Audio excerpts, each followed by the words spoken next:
நான் எங்க போனாலும் கூட்டம் வந்துடும், கூட்டம் பாத்ரூம் போனா போடுவான்னு கேட்டாங்க. அப்ப மட்டும் கதவு சாத்தி தனியாக போனது. அப்புறம் என்ன கூட்டம் வருது, கூட்டம் வேணும், ஓட்டு வேணும். ஆனா எனக்கு ஜனங்கள் வேண்டாம். ஜனங்களுக்கு மட்டும் நான் வேணும்னா அது இந்தியாவிலே நடக்காது, குறிப்பா தமிழ்நாட்டில் நடக்கவே நடக்காது. எந்த இடத்துலையுமே நான் சொல்றேன், அது நமக்கு எல்லாமே சுயமரியாதையை அடிப்படையாக கொண்டது. முதல்ல நமக்கு நம்ம மேல ஒரு மரியாதை இருந்தால்தான் பொது இந்த என்னைக்கு காலில் விடுறதை நிறுத்துறோமோ அன்னைக்கு எல்லாருமே சிறப்பாக இருப்பாங்க. அதான் காலில் விழணும்னா அப்பா அம்மா காலில் மட்டும் விழுங்க, அதுதான் வாழ்க்கையில் உங்களுக்கு சிறப்பு. பெற்றவங்க நீ 10 தடவை விழுந்தா கூட ஏன் விழுற, உனக்கு எதாவது வேணுமாலாம் கேட்க மாட்டாங்க. நல்லது நல்லது நல்லா இருப்பாங்க.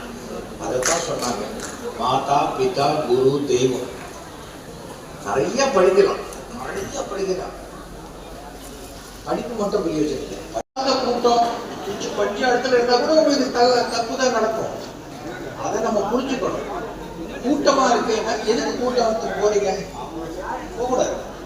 அந்த கூட்டத்தில் பிக் பேக்கெட் அடிச்சுடுவாங்க, செயின் நடத்துவாங்க, வா 2 பேரும் போயிட்டு வரலாம், நகையெல்லாம் போட்டு சொல்லுவாங்க. நாம ஜாக்கிரதையா இருக்கும்.